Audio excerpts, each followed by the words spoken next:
Eddy ஒரு இஞ்சி tea போட்டுக்கொண்டா. சரி இல்லன்னா ஒரு கடுங்காப்பியாவது போட்டுக்கொண்டா. எடி இன்னைக்கு சோத்த பங்கி ஒரு ரசம் மட்டும் வச்சா போதும் என்ன? எடி போறதுக்கு மாத்து துணி இல்லாம இதே 2 நாளா போட்டுக்க குளிக்காம துணி வேற சேர்ந்து கிடக்கட்டி எங்களோ துவச்சு போட்டுட்டி.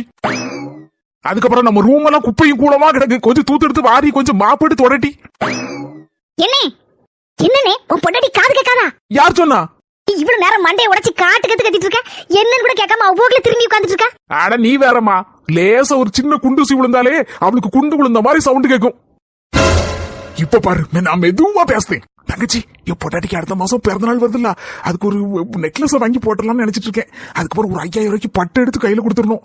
பிறகு வேற எப்படி அவளுக்கு பிடிச்ச மாதிரி பிரியாணி கிரியாணி எல்லாத்தையும் ஆர்டர் பண்ணி அவளை சர்ப்ரைஸ் பண்ணிடணும். அவளை ஒரு வாரத்துக்கு சோறு முகண்ட ஒண்ணு போகான்னு சொல்லிடணும். என் பிறந்த நாளுக்கு நெக்லஸ்லாம் வேண்டாம். இடுப்புக்கு ஒரு ஒட்டியான மட்டும் போதும். பட்டு காஞ்சிபுரத்துல போய் எடுப்போம்.